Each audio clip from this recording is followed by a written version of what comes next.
ਪਾਸ਼ ਦੀ ਕਵਿਤਾ ਪੜ੍ਹਦੇ ਹਾਂ। ਪ੍ਰਤੀਬੱਧਤਾ। ਪਾਸ਼ ਇੱਕ ਪੰਜਾਬੀ ਦਾ ਇਨਕਲਾਬੀ ਕਵੀ ਹੋਇਆ ਹੈ।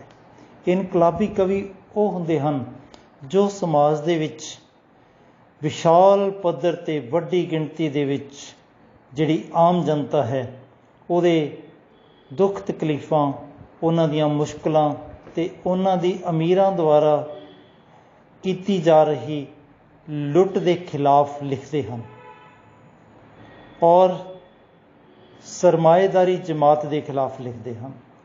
ਉਹਨਾਂ ਦੀ ਪ੍ਰਤੀਬੱਧਤਾ, ਉਹਨਾਂ ਦੀ ਕਮਿਟਮੈਂਟ, ਉਹਨਾਂ ਦੀ ਹਮਦਰਦੀ, ਉਹਨਾਂ ਦਾ ਪਿਆਰ, ਉਹਨਾਂ ਦੀ ਸੰਵੇਦਨਾ ਜਿਹੜੀ ਉਹ ਸਧਾਰਨ ਲੋਕਾਂ ਲਈ ਹੁੰਦੀ ਹੈ। ਅਸੀਂ ਜਾਣਦੇ ਹਾਂ ਕਿ ਸਾਡੇ ਸਮਾਜ ਦੇ ਵਿੱਚ 70-80% ਲੋਕ ਨੇ ਜਿਹੜੇ ਉਹ ਸਧਾਰਨ ਹਨ, ਜਿਨ੍ਹਾਂ ਦੀ ਵੱਡੀ ਗਿਣਤੀ ਦੇ ਵਿੱਚ ਜਿਹੜੀ ਸਰਮਾਏਦਾਰੀ ਜਮਾਤ ਹੈ ਉਹ ਅਮੀਰ ਜਮਾਤ, ਜਿਹੜੇ ਅਮੀਰ ਲੋਕ ਨੇ, ਜਿਹੜੇ ਸਾਰੀ ਵਸੋਂ ਦਾ 1% ਵੀ ਨਹੀਂ ਹੈਗੇ, ਉਹ ਉਹਨਾਂ ਦੀ ਲੁੱਟ ਕਰਦੇ ਹਨ।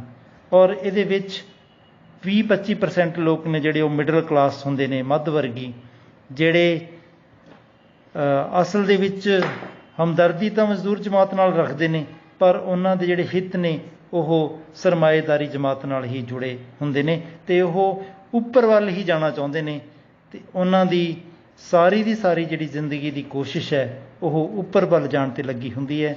ਇਸ ਕਰਕੇ ਉਹ ਅਮਲੀ ਰੂਪ ਦੇ ਵਿੱਚ ਕਦੇ ਵੀ ਮਜ਼ਦੂਰ ਜਮਾਤ ਦੇ ਨਾਲ ਨਹੀਂ ਰੁਲੇ ਹੁੰਦੇ। ਸੋ ਇਹ ਕਵਿਤਾ ਜਿਹੜੀ ਪ੍ਰਤੀਬੱਧਤਾ ਹੈ ਇਹ ਸਧਾਰਨ ਲੋਕਾਂ ਦੇ, ਜਿਨ੍ਹਾਂ ਵਿੱਚ ਮਜ਼ਦੂਰ, ਕਿਸਾਨ, ਛੋਟੇ ਵਪਾਰੀ, ਛੋਟੇ ਕੰਮ ਕਰਨ ਵਾਲੇ ਲੋਕ ਨੇ, ਜਿਹੜੇ ਛੋਟੇ ਕੰਮ ਕਰਨ ਵਾਲੇ ਜਿਹੜੇ ਲੋਕ ਨੇ, ਉਹਨਾਂ ਦੀ ਜ਼ਿੰਦਗੀ ਦੀਆਂ ਮੁਸ਼ਕਲਾਂ ਨੂੰ ਪੇਸ਼ ਕੀਤਾ ਹੈ। ਔਰ ਉਹ ਸੰਬੋਧਨ ਹਨ ਗਰੀਬ ਲੋਕਾਂ ਨੂੰ, ਜਿਨ੍ਹਾਂ ਨੂੰ ਉਹ ਸੰਬੋਧਨ ਹਨ ਅਮੀਰ ਲੋਕਾਂ ਨੂੰ ਜਿਹੜੇ ਲੁੱਟ ਕਰਦੇ ਹਨ, ਉਹਨਾਂ ਨੂੰ ਡਾਢੇ ਕਿਹਾ ਹੈ। ਡਾਢੇ ਤੋਂ ਭਾਵ ਉਹ ਲੋਕ ਜਿਹੜੇ ਪਾਵਰਫੁਲ ਲੋਕ ਨੇ ਔਰ ਜਿਹੜੇ ਮਾਨਾਈਆਂ ਕਰਦੇ ਹਨ, ਉਹਨਾਂ ਨੂੰ ਡਾਢੇ ਕਿਹਾ ਹੈ। ਅਤੇ ਨਾਲ ਲਿਖਦੇ ਹਨ ਕਿ ਡਾਢਿਓ, ਅਸੀਂ ਸੱਚਮੁੱਚ ਸਾਰਾ ਕੁਝ ਸੱਚੀ ਮੁੱਚੀ ਦਾ ਜਦੋਂ ਵੇਖਣਾ ਚਾਹੁੰਦੇ ਹਾਂ, ਕਵਿਤਾ ਦੇ ਵਿੱਚ ਇੱਕ ਲਾਈਨ ਹੈ, ਤਾਂ ਉਹਦਾ ਮਤਲਬ ਇਹ ਹੈ ਕਿ ਜਿਹੜੀ ਸਰਮਾਏਦਾਰ ਜਮਾਤ ਹੈ ਉਹ ਸਰਕਾਰ ਦੇ ਰਾਹੀਂ ਲੋਕਾਂ ਨੂੰ ਇਹ ਦਿਖਾਵਾ ਕਰਦੀ ਹੈ ਕਿ ਅਸੀਂ, ਸਰਕਾਰ ਲੋਕਾਂ ਦੇ ਨਾਲ ਹੈ, ਸਰਕਾਰ ਲੋਕਾਂ ਦੀ ਹੈ, ਜਦ ਕਿ ਸਰਕਾਰ ਹਮੇਸ਼ਾ ਹੀ ਅਮੀਰਾਂ ਦੀ ਹੁੰਦੀ ਹੈ ਅਤੇ ਉਹਨਾਂ ਦੀ ਹਿੱਤ ਪੂਰਦੀ ਹੈ, ਉਹਨਾਂ ਦੇ ਮੁਤਾਬਕ ਚੱਲਦੀ ਹੈ। ਸੋ ਬਾਕੀ ਗੱਲ ਆਪਾਂ ਕਵਿਤਾ ਪੜ੍ਹਦੇ ਕਰਾਂਗੇ।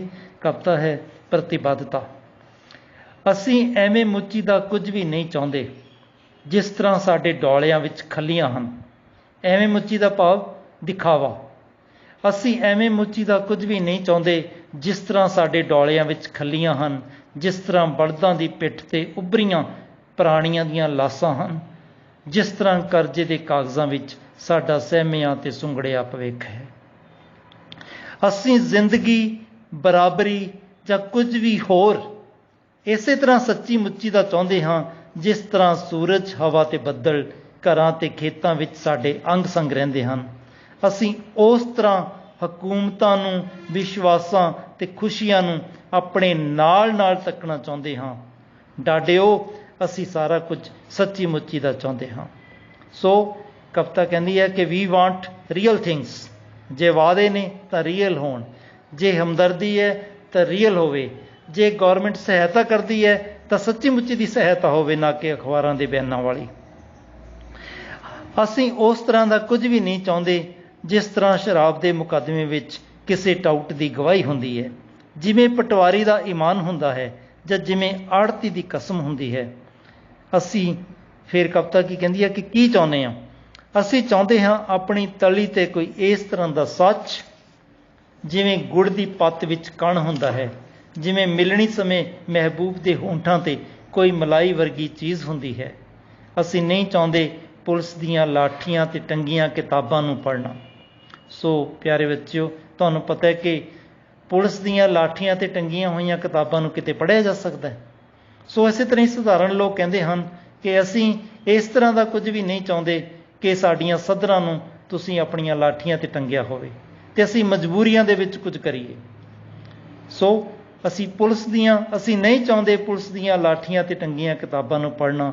ਅਸੀਂ ਨਹੀਂ ਚਾਹੁੰਦੇ ਹੁਨਰ ਦਾ ਗੀਤ ਭਾਵ ਕਿਸੇ ਕਿਸਮ ਦੀ ਕੋਈ ਸਕਿੱਲ, ਕਿਸੇ ਕਿਸਮ ਦੀ ਕੋਈ ਜਿਹੜੀ ਜ਼ਿੰਦਗੀ ਦਾ ਸੁਹਜ ਹੈ ਜਿਹੜਾ ਉਹਨੂੰ ਮੰਨਣਾ।